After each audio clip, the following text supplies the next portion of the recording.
തൃശൂർ വെങ്കിടങ്ങിൽ വെടിവയ്പ്. അതിഥി എയർഗൺ കൊണ്ടുള്ള വെടിയേറ്റു. വാക്കുതർക്കത്തെ തുടർന്ന് തൊയക്കാവ് സ്വദേശി രാജേഷാണ് വെടിവെച്ചത്. ഈ കഴിഞ്ഞ തിങ്കളാഴ്ചയായിരുന്നു സംഭവം. പ്രതി ഇപ്പോൾ ഒളിവിലാണെന്ന് അറിയുന്നു. സൂരജ് സജി വിവരങ്ങളുമായി ചേരുന്നു. സൂരജ്, വിശദാംശങ്ങൾ.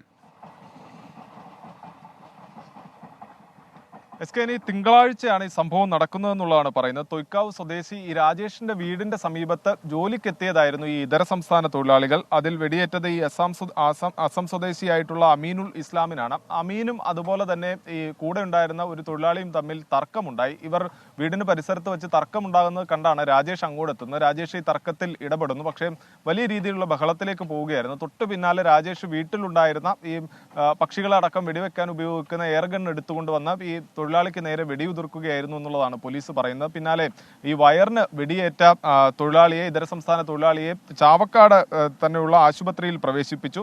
അവിടെ ചികിത്സയിലാണുള്ളത്. കഴിഞ്ഞ ദിവസമാണ് തിങ്കളാഴ്ച ഉച്ചയോടുകൂടിയാണ് ഈ സംഭവം നടന്നത്. അതിനുശേഷം ഈ ശസ്ത്രക്രിയയിലൂടെ ഈ വെടിയുണ്ട പുറത്തെടുത്തു. നിലവിൽ ഈ ആശുപത്രിയിൽ തന്നെയാണ് ഈ തൊഴിലാളി ഉള്ളത്. ഇന്ന് എന്തായാലും ആശുപത്രി വിടും എന്നുള്ളതാണ് പോലീസ് അറിയിച്ചിട്ടുള്ളത്. അതോടൊപ്പം തന്നെ ഈ രാജേഷ് നിലവിൽ ഒളിവിലാണ് എന്നും പോലീസ് പറയുന്നു. രാജേഷിനായുള്ള അന്വേഷണവും ഊർജിതമാക്കിയിട്ടുണ്ട്.